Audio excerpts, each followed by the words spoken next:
Hi everyone, my name is Brian and welcome to the Wednesday Windup. This is Tim Mosso, as you all know.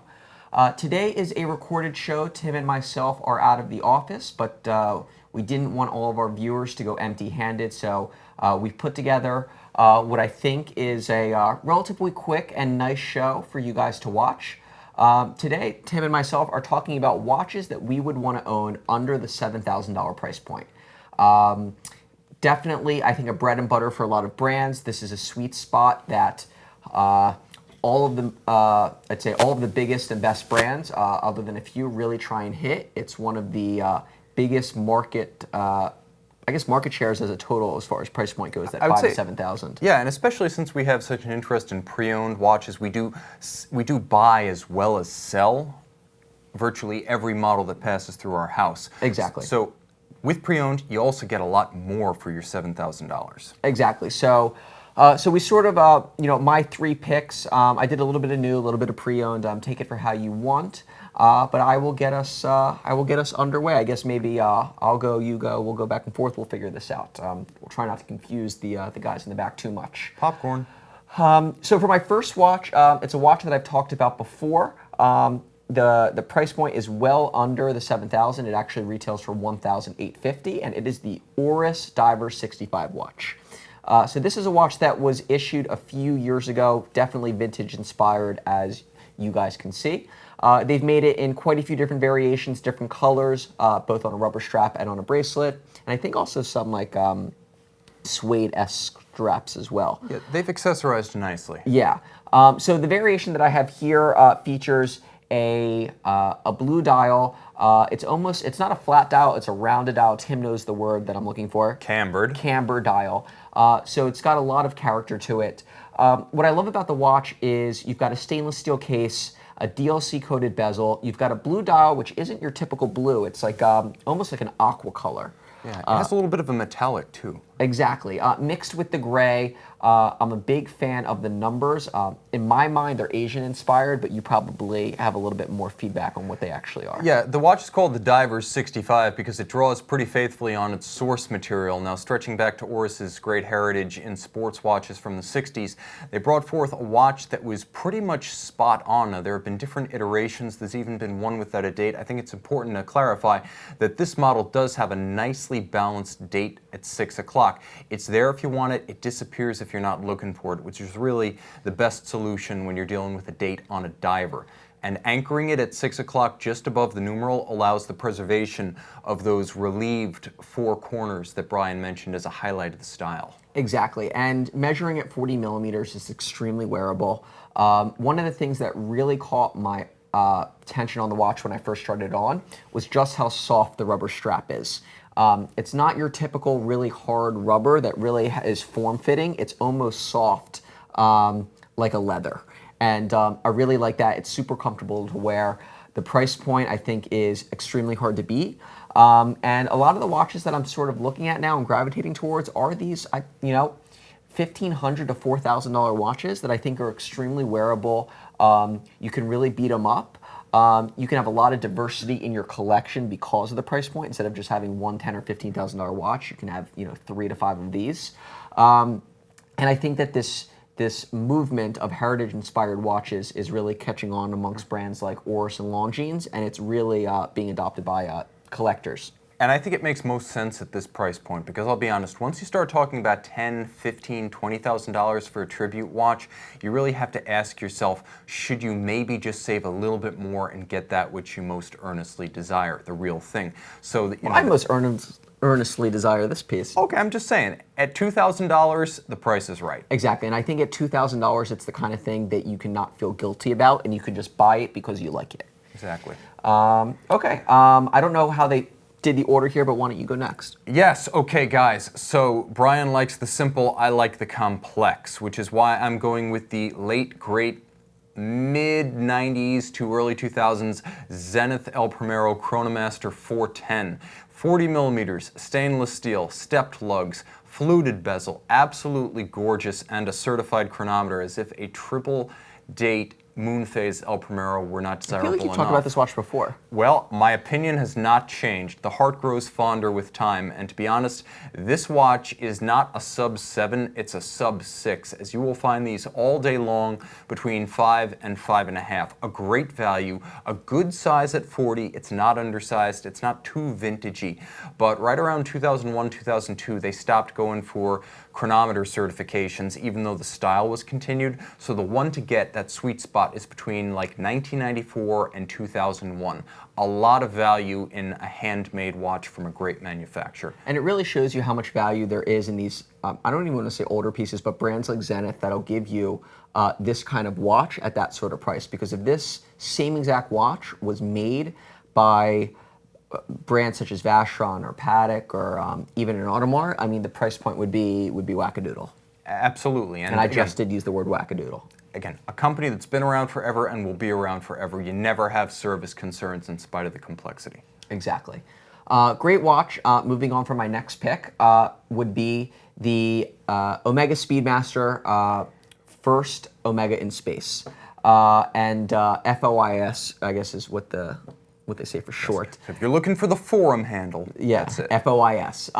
So this watch is a homage to the 1962 CK2998, which was the first Omega in space. Yes. And ironically enough, they came out with another homage to the CK2998. A much more literal one, yes. Called the 2998 a few years later. But what I like about this watch, I like that it's quintessentially a Speedmaster. And I think that if I was going to buy a Speedmaster, I'd want the look and feel. I like the bones that it's of the watch itself. I like that it's a numbered edition. It gives it a little bit more of a scarce factor, so to speak, even though it's not a limited edition. I've worn Omegas on bracelets, Speedmasters on bracelets, I've worn them on straps, and to be honest, like I find myself enjoying Speedmasters more on straps than I do on bracelets, which is why this watch really hit home for me. And I think that sort of brown canvas, it's really soft and buttery, fits the wrist really nicely. And it's a watch that you can sort of see yourself wearing and never getting rid of. And I like that when you look at it, you think this could be a Speedmaster from, from 40, 50 years ago, and it could be a Speedmaster that they're making now. And I love the fact, this is my input on it, that Omega went all in with this design, no compromise. They changed the printing of the marquee on the dial. They went with the original Alpha style hands. They went with the unbeveled symmetrical case. A few years back in the 90s, there were a lot of vintage tribute Omega Speedmasters that used the modern case form and dial and hands. Here, Omega really went all out to make it look like a vintage Speedmaster. It looks the part, it feels the part, and even though it wasn't a limited edition, it was numbered, I feel like this is one of the great modern Speedmaster special editions. And one of the other things that I really like about the watch is that it's got a sapphire crystal bezel. Sorry, sapphire crystal, as opposed to the Hesalite crystals that some of the other Speedmasters have. Because there's nothing more annoying than getting a tiny scratch on it, and even though you can buff it out, it's a huge pain in the ass.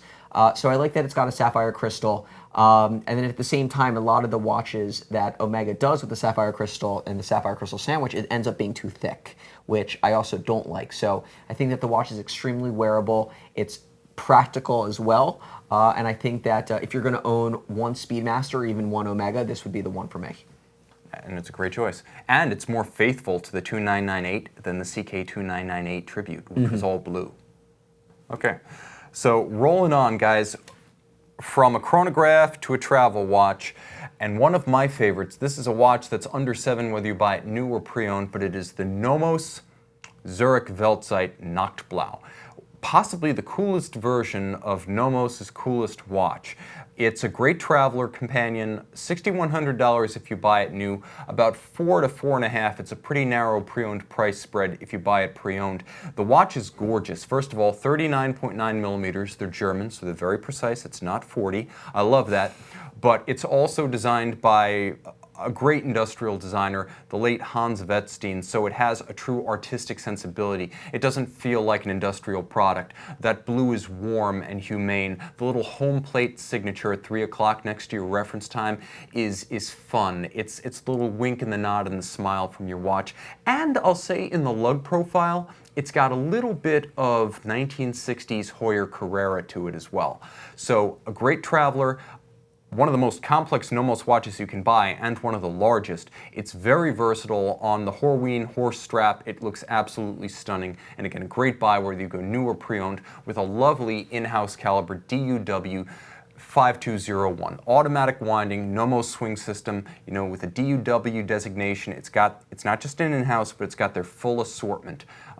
Beautiful, nicely made, even has some hand-finished components in that movement. I don't think you can do much better for $6,100. No, and I agree. I think one of the best parts about the watch as well is just how easy it is to use. You know, it's not overly complicated. You just push the button and it sets it to the time. As far as world times go, I think that it's a niche category. It is. That if you're looking to buy a world time watch, they tend to be expensive, and they tend to be made by, you know, the best manufacturers. And if you want a Patek World Time or a Vacheron World Time or even a Jaeger World Time, you're not going to get away inexpensively. And that's why I think a lot of people end up getting GMTs, because more brands make GMTs and it's almost more practical.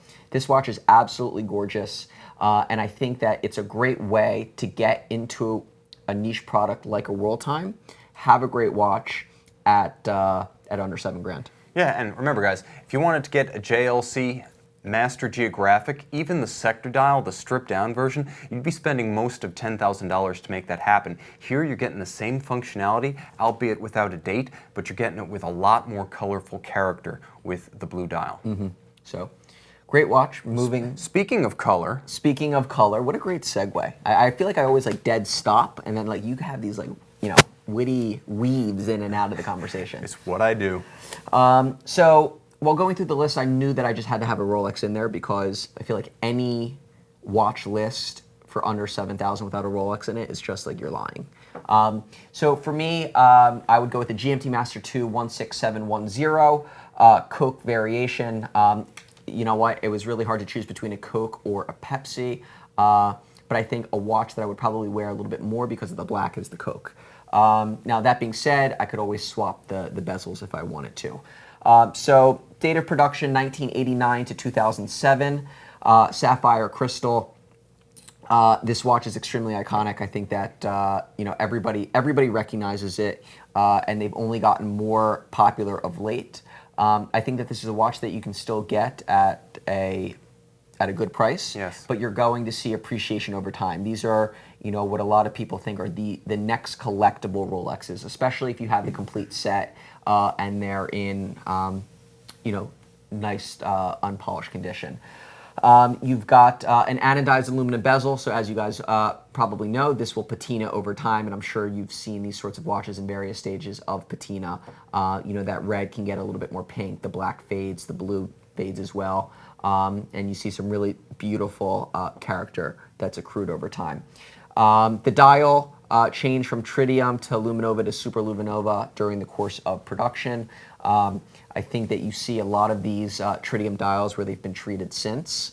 But you know, I think that, again, great watch, wearables, an everyday beater, and iconic in design and easily recognizable. So for me, no-brainer. You can see these anywhere from $6,500, I think, to about $7,500 plus without box and papers. With box and papers, we're actually starting to sell these watches for anywhere from $10,000 to $12,000. My pick of the litter, if you wanted to jump into this market before this watch becomes true vintage, right now it's fringy vintage. Go pre-F series with drilled lugs that are beautifully full with original bevels intact. Go pre-A series with a tritium dial, and get it as complete, unrefinished, and factory as possible. There's still enough of them out there that you can be selective. Look for the best, buy the best, and then just wait. It's a watch you can wear and enjoy as long as you don't beat on it. This is the best blend of vintage charm and size and I think modern wearability, because it's still a serviceable watch that Rolex itself will service. Just be careful with that tritium dial if you do. Exactly, and I think that this is a watch that you're really starting to see a disparity in terms of the value of those with box and papers and those without. And to me, you're starting to have the speculators investing in these watches and taking the best examples of them off the market. And we're seeing anywhere from $2,000 to $3,000 plus difference between ones with and without boxes and papers. And that's because people are making the bets now that maybe 5, 10, 15 years from now, these are going to be $20,000, $25,000 watches. And I'll throw this out there, guys. This generation of GMT Master 2 was the last generation of Tiffany cosign. And I'll mention that it was the last generation of GMT Master that was available with the Jubilee bracelet. The best one would be that pre-F, pre-A, unrefinished watch with full box and papers, a Jubilee bracelet, and if you look on the US warranty cards, the reference of the watch will include the reference number of the Jubilee bracelet. If you can match the warranty card of the watch to the bracelet and it's a Jubilee, that's the best combination with all those other factors I mentioned for future collector prospects. So those are my three. Tim, why don't you finish us off? Okay, guys, well, tonight my final of the day is going to be a watch that's always been near and dear to my heart, and this year we're celebrating the 10th anniversary of the original Omega DeVille Hour Vision. I'm going with the DeVille Hour Vision annual calendar because it's everything that Pioneer watch was in terms of style. Steel, a very wearable 41 millimeters, and for a watch that retailed over $10,000, now accessible between $5.5 and $6.5. Get the blue dial variant with no regrets, an annual calendar, a caliber 8500 base, 60-hour power reserve, gorgeous case back, visible case flanks. You've actually got the sapphire in the flank of the case between the lugs. The watch was also a pioneer in that respect. It was one of the first watches, well before Richard Mille, well before the likes of Zenith with the Type 20 line, before the Ultra Haute de Gamme and Hublot were doing sapphire cases, Omega was poking its nose into that world. This watch was a trendsetter in a lot of ways, and I think we're only now starting to respect and appreciate the Hour Vision. If you want that original caliber 8500 Hour Vision from 2007, you can get that for under $4,000. If you want the annual calendar with the 8601 caliber in it, you're going to pay again $5.5 to $6.5, but you're getting so much watch for the money. Coaxial, chronometer, annual calendar, automatic, long power reserve, 100-meter water resistant. So if you throw it on a NATO or a textile, you can even take it in the water with you. Beautiful, and I think one of the best representatives of Omega innovation outside the twin pillars of the Seamaster and the Speedmaster. This is a great one to wear. And as far as practicality goes, I mean, I can think of, for me personally, of no more practical movement than an annual calendar.